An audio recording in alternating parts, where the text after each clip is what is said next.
my name's Tyler Shine, and I'm the inaugural ALMA Lewis Fellow.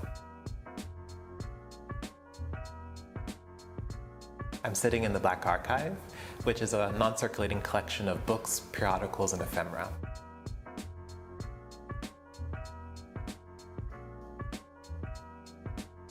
My job is to catalog this great amount of material, and it's only a small portion of it behind me.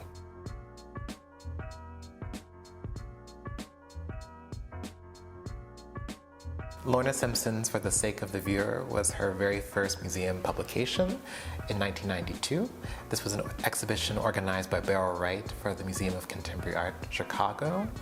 And Lorna's work is well known for her photography, her conceptual use of photography, thinking about history and memory, and most of the figures in her early work are turned away from the camera, so we only see their backs, and often paired with small text panels.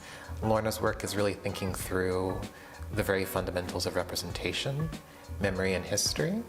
And so this publication was the very first to document her work, which is hard to believe when she's such a well-known name now, with many exhibitions and books behind her.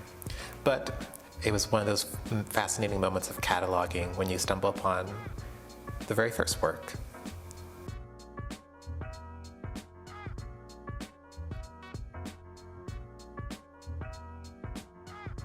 Thomas Day was an unusual figure in 19th century North Carolina.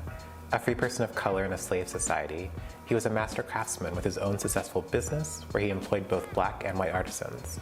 In addition to owning a shop in Milton, North Carolina, he owned his home, a farm, and slaves.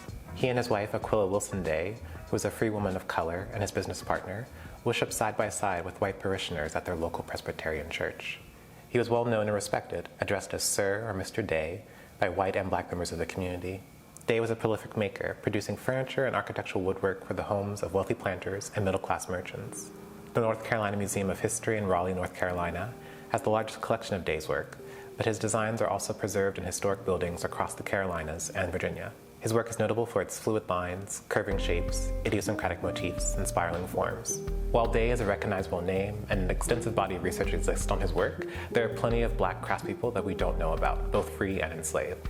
The Black Craftspeople Digital Archive, created by Dr. Tiffany Moman, is changing that.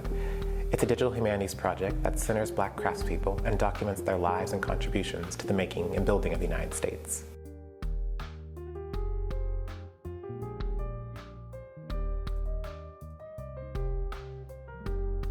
Lorraine Hansberry is an iconic American writer. She was the first black woman to have her play, A Raisin in the Sun, produced on Broadway in 1959. And the first black winner of the prestigious Drama Critics Circle Award. But as Imani Perry explains, Hansberry is an important writer who has had far too little written about her other work, and about her life. Hers is a story that remains in the gaps despite the fact that she was widely influential. Her image in the public arena has a persistent flatness, even now as more people know about the details of her life. Looking for Lorraine is not a traditional biography. Instead of a steady rehearsal of dates, names, and places, Perry presents a story that conveys the three-dimensionality of Hansberry's life, personality, and work. Lorraine was a black gay woman, born into Chicago's black middle class, who became a Greenwich Village bohemian, leftist married to a man, a Jewish communist songwriter. She was a staunch advocate of the working classes and dedicated to the craft of writing. She and James Baldwin developed a close friendship. She drank heavily and died early at the age of 34 of pancreatic cancer. Looking for Lorraine is a nuanced portrait of an artist whose image and legacy are all the more timely in our present moment.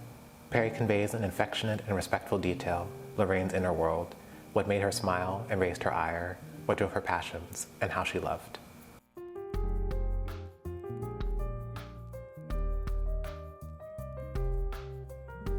Guarding the Art was an interesting exhibition at the Baltimore Museum of Art. The museum asked 17 of its security guards to curate an exhibition featuring work from their permanent collection.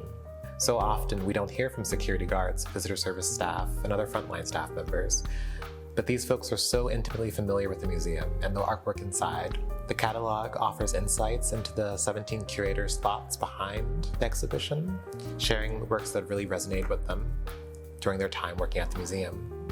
Collaborating with Dr. Lowry Stokes Sims, the 17 staff members curated an exhibition that featured works from across the museum's collection.